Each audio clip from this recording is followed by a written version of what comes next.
आगामी स्थानिक स्वराज्य संस्थांच्या निवडणुका पुढे ढकला अशी मागणी आता महाविकास आघाडीच्या शिष्टमंडळानं राज्य निवडणूक आयोगाकडे केली आहे। विशेष म्हणजे यामध्ये महाविकास आघाडीच्या प्रमुख नेत्यांसोबत मनसे अध्यक्ष राज ठाकरे हे सुद्धा या शिष्टमंडळात सहभागी होते। यावेळी व्हीव्हीपॅट शिवाय निवडणुका घेऊ नका अशी मागणी राज ठाकरे यांनी केली आहे। तर राज्यभरामध्ये निवडणूक याद्यांमध्ये कशा प्रकारे घोळ आहे हे देखील राज ठाकरे यांनी पुराव्यासह निवडणूक आयोगासमोर मांडलंय। सर्वपक्षीय शिष्टमंडळामध्ये मनसे अध्यक्ष राज ठाकरे, शिवसेना ठाकरे गटाचे नेते उद्धव ठाकरे, राष्ट्रवादी काँग्रेसचे अध्यक्ष शरद पवार आणि काँग्रेसचे बाळासाहेब थोरात यांसारखे बडे नेते उपस्थित होते।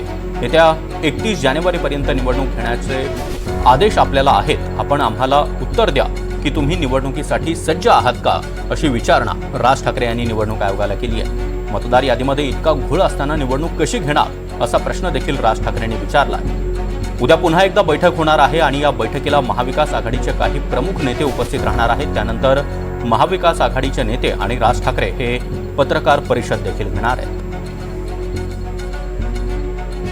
सीओ महाराष्ट्र इलेक्शन कमिशन यांनी एकत्रित बसून आमचं गाऱ्हाणं ऐकायचं मान्य केलेलं आहे। चोकलिंगम साहेब हे राज्य निवडणूक आयोगाशी बोलतील आणि उद्या ही बैठक होईल। पुन्हा उद्या 11 वाजता ही बैठक होईल। तुम्ही जे मुद्दे उपस्थित केले त्या संदर्भातली सर्व प्रश्नांची उत्तरं उद्या मिळतील अशी अपेक्षा आहे।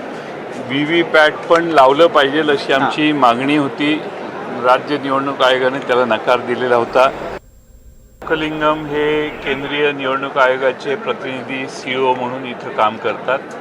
त्यांना महाराष्ट्रातल्या वेगवेगळ्या भागातल्या मतदार यादीतले घोळ हे सांगण्यासाठी, दाखवण्यासाठी आज सर्व विरोधी पक्ष महाविकास आघाडीच्या वतीनं माननीय शरद पवार साहेब, उद्धवजी ठाकरे साहेब, राज ठाकरेजी, त्याचबरोबर शेका पक्षाचे जयंत पाटील, भारतीय कम्युनिस्ट पक्षाचे प्रतिनिधी आणि अन्य पक्षाचे सर्व प्रतिनिधी आज उपस्थित होते।